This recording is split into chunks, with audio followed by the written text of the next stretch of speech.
everyone, welcome to Science with Jane, day 2, St. Patrick's Day. Happy St. Patrick's Day. Since it's raining outside today, I am inside the treehouse, and these are some activities you can do inside your house, or if it's not raining where you are, you can do them outside. I wanted to start by telling the story of this person named Isaac Newton, and he lived a long time ago. Basically, he was partway through college in the year 1665, which is a very long time ago, in Cambridge. And he had a similar situation to what we are having right now.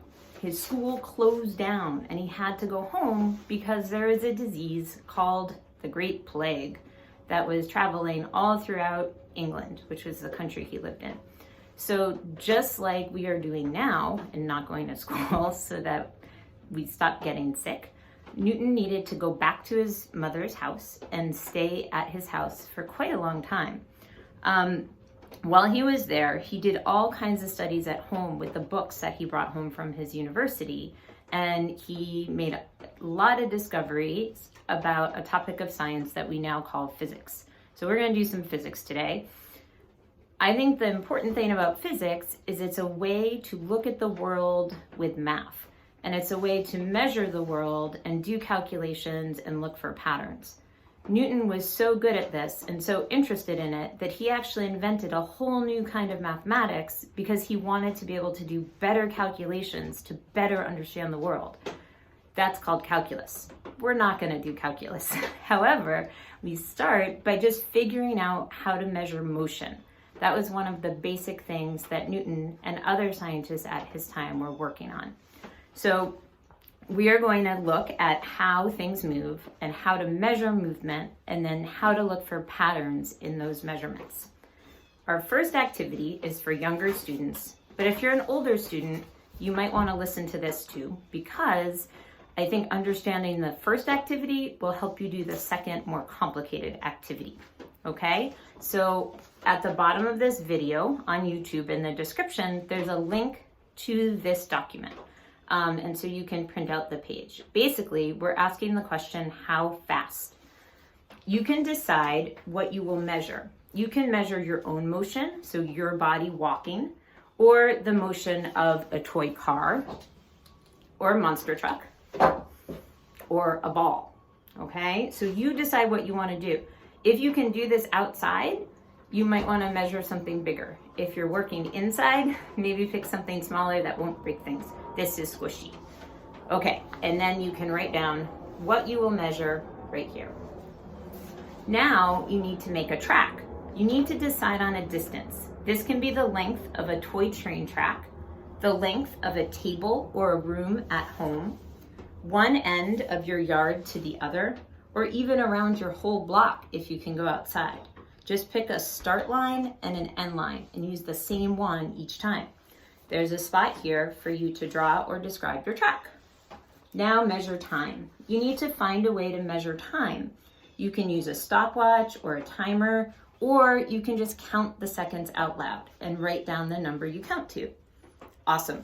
So now you're going to record data. You're going to make your body or your toy car or your ball move along your track. Now, it doesn't have to be a train track. Remember, it's just from the start line to the end line. Be careful not to crash, especially if you're inside. Then, time how long it takes to go from the start to the end. Record your time for each test. So the first one, try to go at a normal speed.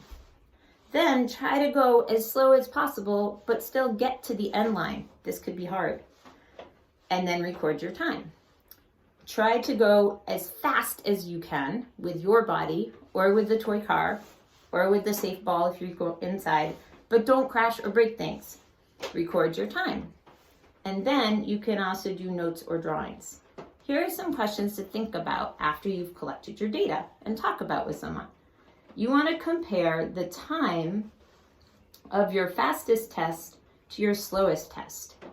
Are they the same kind of number? Are they very different? Why do you think they're different?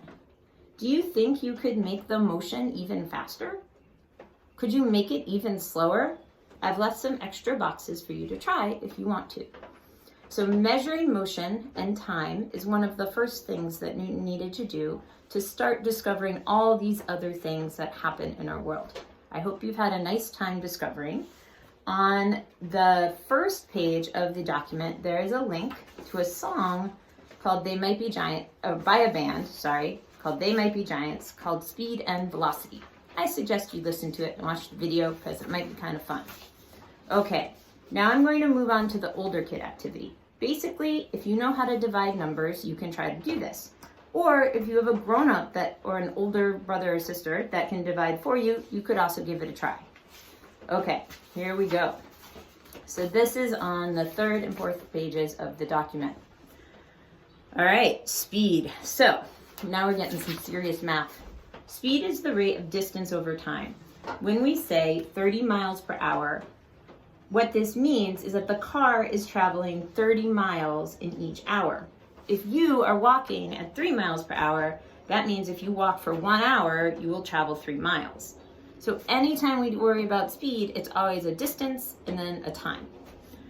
So to calculate average speed, you need to measure the total distance as something moves and the total time it takes to move.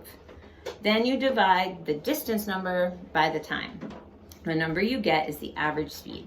In this activity, you can pick something small and inside to measure, like a Matchbox car on the floor of your room, or something big and outside, like you running around the block, if you have permission. Distance. So there's going to be a ton of different ways for us to measure distance. At school, I have my students use meter sticks or measuring tapes to measure in meters. A lot of us don't have that at home because in the United States, we don't usually use the metric system.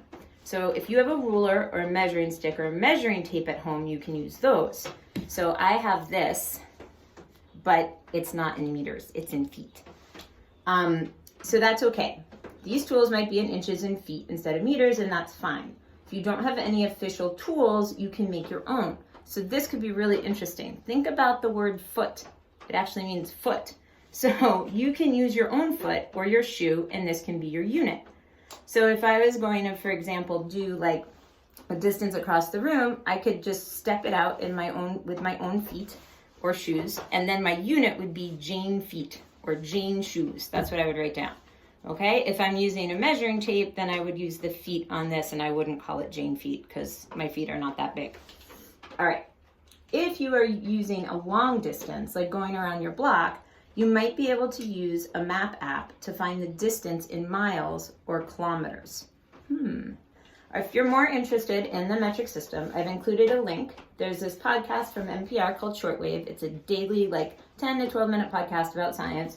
And they have an episode about the metric system. You should check it out. All right, time is a little easier because we almost all use minutes and seconds, or if something's very long, we use hours. So use this clock, a stopwatch, an app, or other kind of timer to measure time. Okay, now this is getting very mathy. No fractions or mixed numbers. Haha. Since we are going to need to divide, we want all the numbers to be in one unit without any fractions. Dividing fractions is not so fun. For example, if you measure something that's 4 feet and 3 inches, you should record it as 4.25 feet.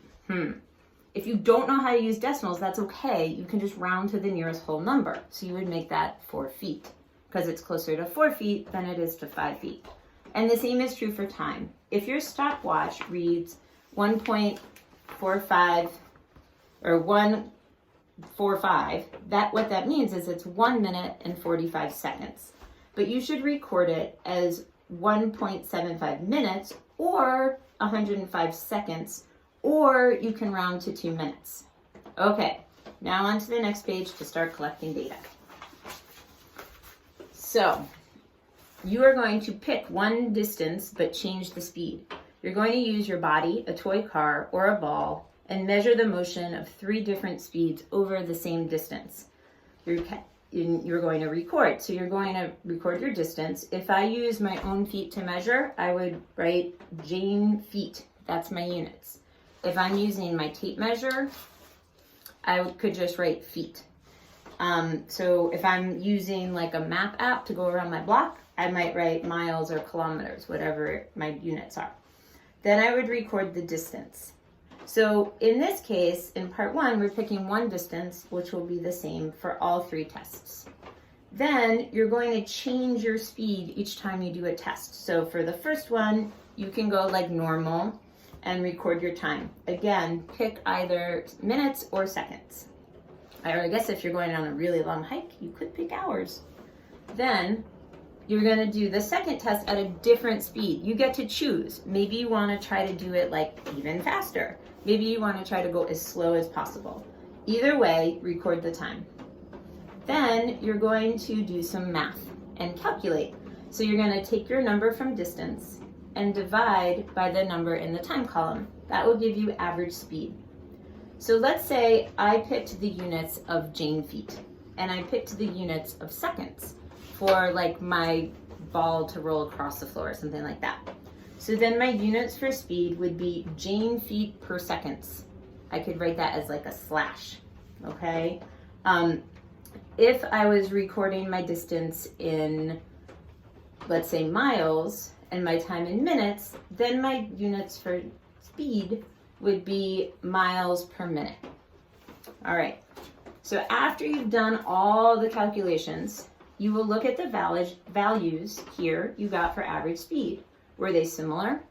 Why or why not? Okay, part 2. Change the distance, but try to keep speed the same.